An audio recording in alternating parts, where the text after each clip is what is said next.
Video kali ini tentang langkah-langkah membuat suatu konten video, di antaranya yaitu syuting B-roll.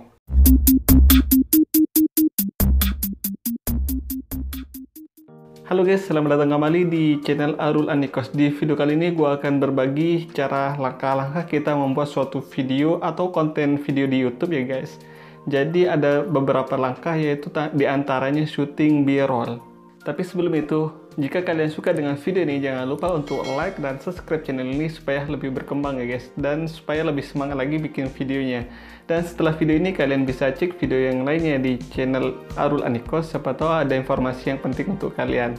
B-roll adalah suatu video atau footage tambahan sebuah foto atau video atau berupa animasi. Jadi fungsi B-roll ini supaya lebih memperkuat suatu video utama. Dan contohnya seperti di wawancara ya guys. Jadi sebuah syuting wawancara atau sebuah video review, di situ ada beberapa tambahan yang namanya yaitu syuting B-roll. Jadi lebih mudah dimengerti oleh pendengarnya dan lebih dipahami oleh yang nontonnya, seperti di video-video YouTube seperti ini atau video YouTube gue yang seperti kemarin-kemarin, seperti kayak video review dan video yang lainnya. Di situ ada beberapa footage yang dinamakan B-roll supaya lebih perjelas dan memperkuat video utama.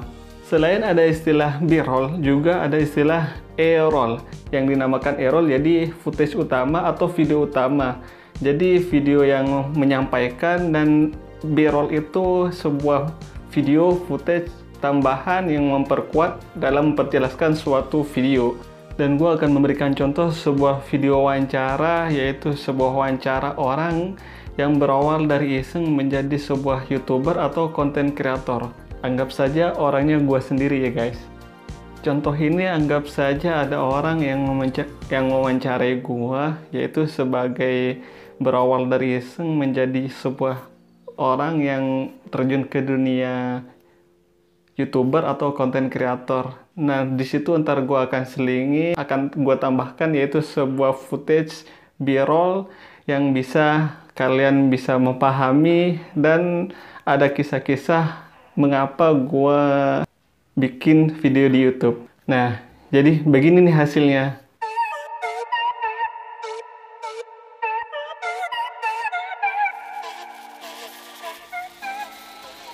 Perjalanan berawal dari iseng.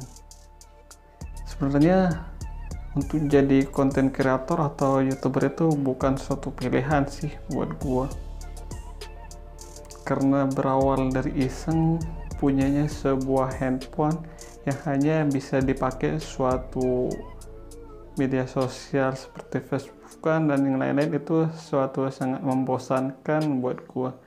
Nah, setelah jadi seorang YouTuber itu gua menemukan suasana baru dimana gue bisa membuat video dan upload video seperti kayak orang-orang gitu.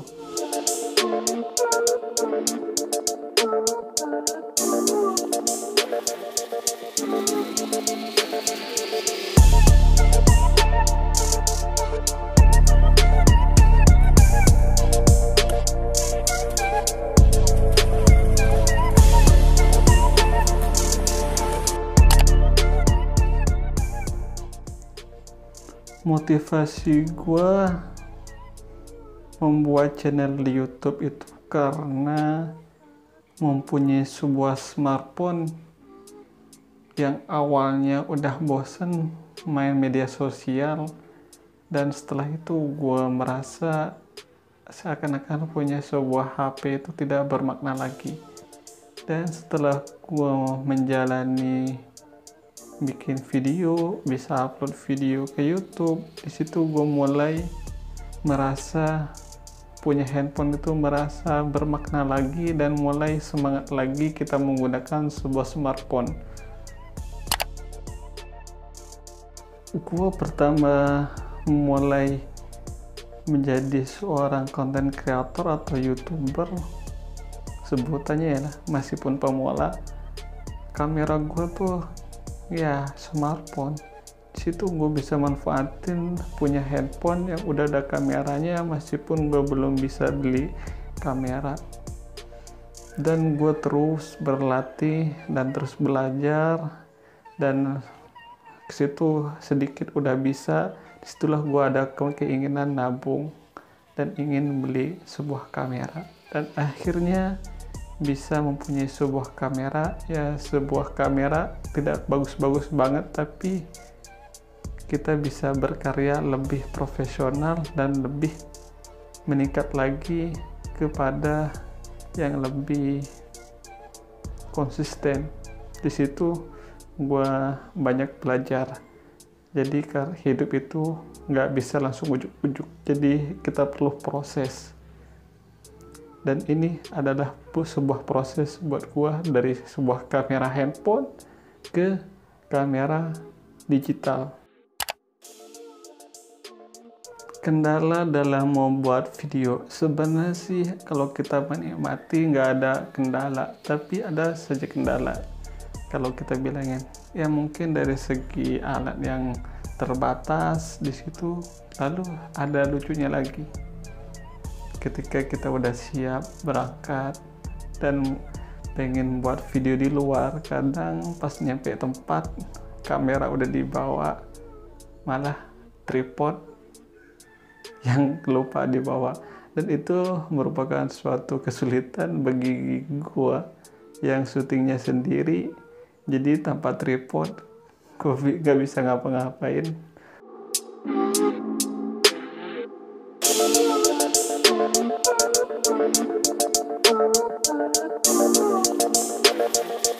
Dan disitulah sekarang kesannya itu asik sih sebenarnya, meskipun kita balik lagi, dan gue sangat menikmati itu.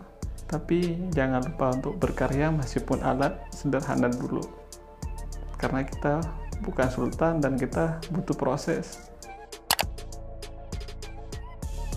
Yang perlu disiapkan dalam membuat konten video itu terutama mungkin bikin konsep, ya guys.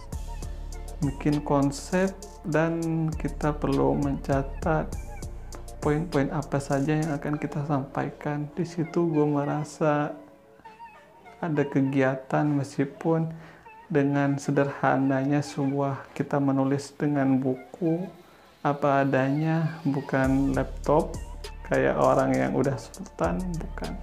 Kita menggunakan mencatat di sebuah buku poin-poin apa atau konsep apa yang akan kita bikin konten. Di situ gue merasa ada kegiatan, dan gue meskipun lelah, gue sangat menikmati itu. Jadi disitulah semangat gue, suatu proses kita belajar di dunia YouTuber.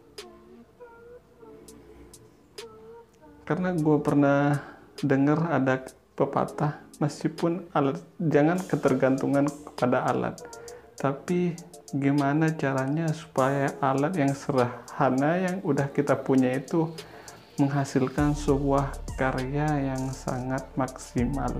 Dan gue juga nggak mementingkan hanya sebuah penghasilan bisa menghasilkan uang dari YouTube. Mungkin secara manusiawi ada keinginan punya penghasilan dari YouTube yang tentunya yang banyak, itu sebuah manusiawi.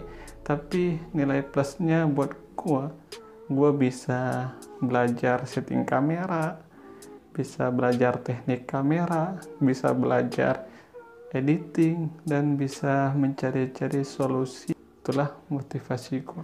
Jadi pesan dari gue, jangan lupa untuk selalu berkarya dan berdoa, selebihnya tawakal.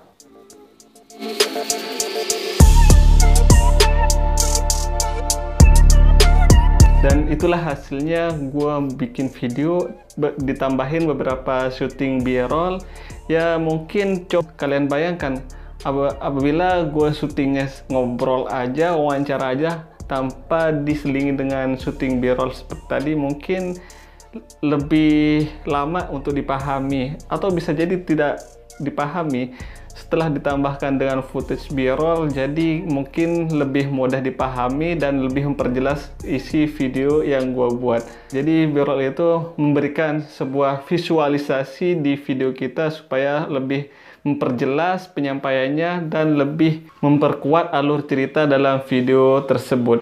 Oke, mungkin segitu saja video kali ini. Semoga bermanfaat. Sampai jumpa di video selanjutnya. Oke, thanks for watching.